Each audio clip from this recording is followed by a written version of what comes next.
All right, let's dive right in. Today, we're talking about a journey that so many of us feel, but we don't always have the words for it.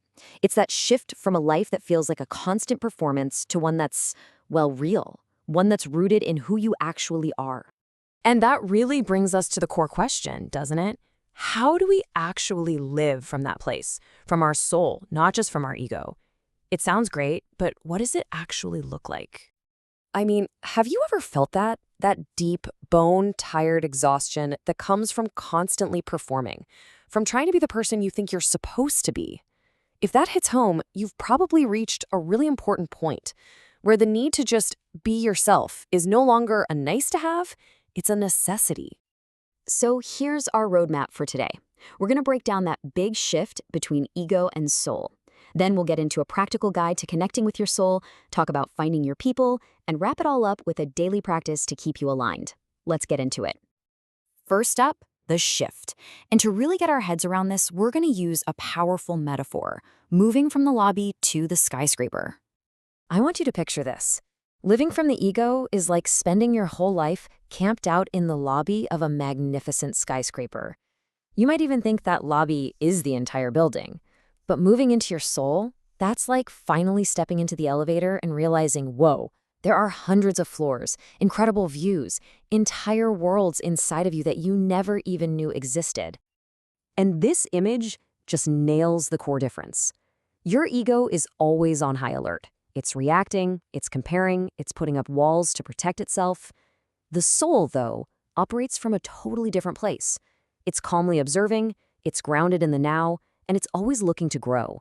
You're literally shifting from a state of defense to a state of openness. Okay, so we get the what, but what about the how? How do we actually start living from that more open, soul-centered place? Well, that's what this next section is all about. We're going to look at 4 practices for making that internal change. We've got 4 key steps. First, practicing the observer mindset, which is all about getting some space from your emotions. Second, silencing all that external noise so you can actually hear yourself. Third, following your light. You know, the things that genuinely light you up. And fourth, practicing shadow work, which is really just about making peace with all the parts of yourself. This is your foundation. Let's dig into that first one, because it's so simple, but it's a total game changer. The observer mindset isn't about ignoring your feelings. It's just about creating a little bit of space. When you switch from saying, I am angry, to I notice a feeling of anger, you stop fusing with the emotion. In that little gap you just created, that's where your soul, your calm center, gets to breathe. And then there's the volume issue. The ego is loud. It screams for attention, for validation, for likes. But your soul, it speaks in whispers. It's that quiet gut feeling, that little nudge, and you have zero chance of hearing that whisper if you're constantly surrounded by noise. That's why solitude is so crucial. It's the laboratory where you can finally hear your own truth. Okay, so when you start doing this inner work, something amazing starts to happen. It changes your outer world, especially your relationships. And that brings us to our next section, finding your soul tribe by emitting your authentic signal. This idea flips the whole script. So many of us think we have to go out and find our people, like it's a scavenger hunt. But it's really about resonance.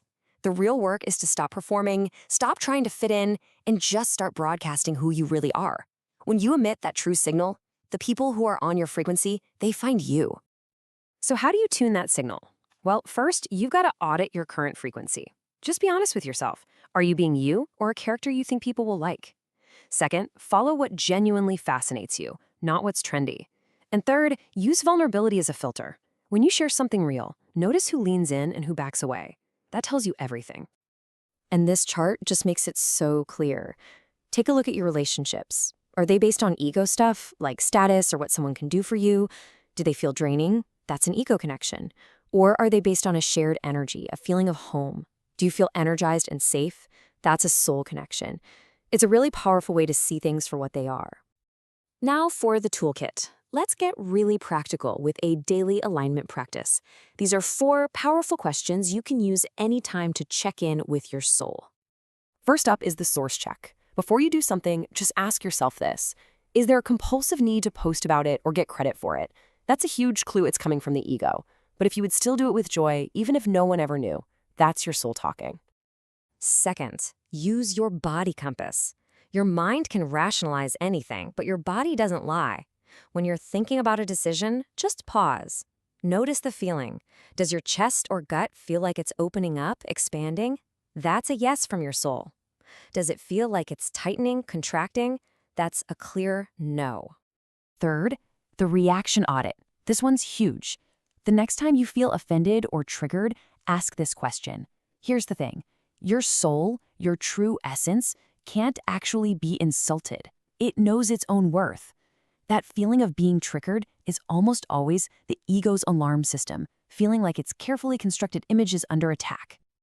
And finally, the authentic signal filter. This one is so powerful.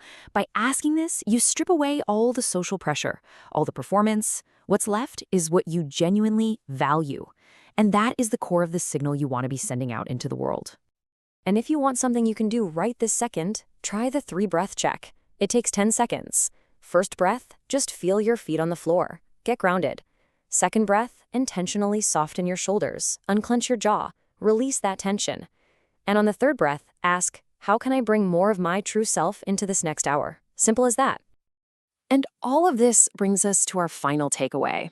Please remember that finding your true north, it's a practice, not a destination you just arrive at one day. Listen, you're gonna slip back into ego. We all do. The goal is not perfection. The goal is to build the muscle of returning. It's about making that soul state your default home base, the place you always come back to, not just a nice vacation spot you visit every once in a while. And why does any of this matter? It all leads to this: true connection. Finding those people who don't need you to perform, who aren't interested in the polished version of you. They're the ones who create the space for you to be and to think exactly as you are. And finding that, well, that just might be the greatest journey of all.